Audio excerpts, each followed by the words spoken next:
Pen आणि pleasure ह्याच्याबद्दल थोडीशी डिस्कशन करतोय मी तुमच्याशी।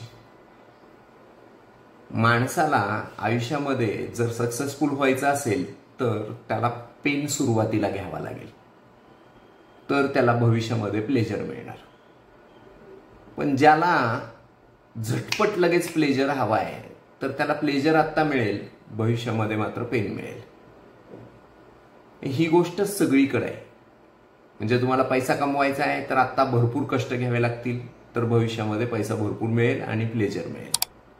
मग तुम्ही चूज करू शकता की मला पेन अगोदर हवा आहे का प्लेजर अगोदर हवा आहे। तुम्हाला प्लेजर अगोदर हवा आहे तर आता तुम्ही रील्स बघत राहू शकता, तुम्हाला भविष्यामध्ये पेन मिळणार आहे।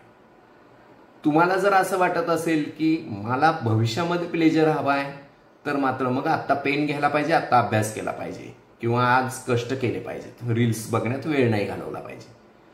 तीच सेम गोष्ट तुमच्या SIPच्या बाबतीत। आता सगळे मार्केटमध्ये तुम्हाला SIPs ज्या आहेत, ज्या आत्ताच्या पहिल्या 6 महिन्यामध्येच केलेल्या आहेत, त्या मात्र पेन देत आहेत, कारण त्या सगळ्या रेड आहेत, कारण मार्केट डाऊन आहे।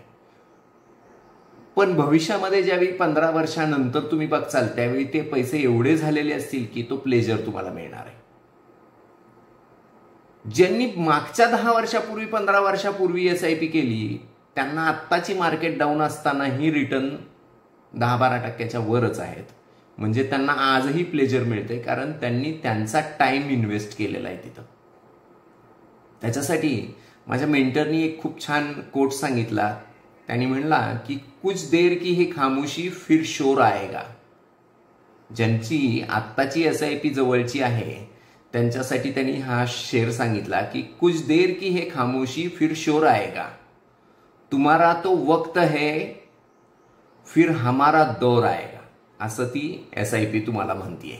आणि असं जर ती SIP तुम्हाला म्हणतीये, जर तुम्हाला तुमचा दौर आणायचा असेल तर SIPचा दौर यावा लागेल, आणि SIPचा दौर यायचा असेल तर पेशन्स पाहिजे। त्यामुळे नेहमीच लक्षात घ्या, पेन आणि प्लेजर आयुष्यामध्ये प्रत्येक ठिकाणी हे गरजेचं आहे की सुरुवातीला पेन घेतला तर भविष्यात प्लेजर मिळणार, आता प्लेजर घेतला तर भविष्यात पेन मिळणार। Choice is yours. थँक्यू।